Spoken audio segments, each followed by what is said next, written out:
My name is John, and I am going to teach you about BYOD today. My name is John, and I am going to teach you about BYOD today. BYOD is a great way to introduce a new way of learning into the classroom.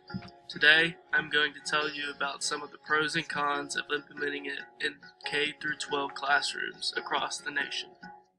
Some pros of BYOD is that it does not cost schools much. When students already have their electronic devices, they can just bring them in and use them, and that does not require the school to pay for them.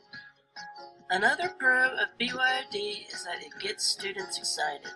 When students have a new way to learn, they always get excited whether it's fun or not. BYOD is a great way for teachers to spice up the lectures for the students. They always get excited to learn in different ways. Why y'all making BYOD sound like it's only a good thing? I mean, come on, there's gotta be some bad things that happened to it in the past. Well, now it's time to talk about the cons of BYOD.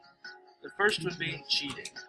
With new devices and new ways of learning, there could be some students that think this is a good opportunity for cheating, which leads to bad behavior. Another con would be not using time wisely. When people own these mobile devices, they are packed with apps of social media and other fun games to occupy their time, but this is not what we should be doing in class. The last con of BYOD is theft of devices. Unfortunately, the world we live in today, there are people who like to steal electronics from other people to either sell them or keep them for their own. Well guys, that's about it. I'm getting tired, so I'm glad that you watched this video about BYOD, and I hope that you can implement it into a school near you sometime soon.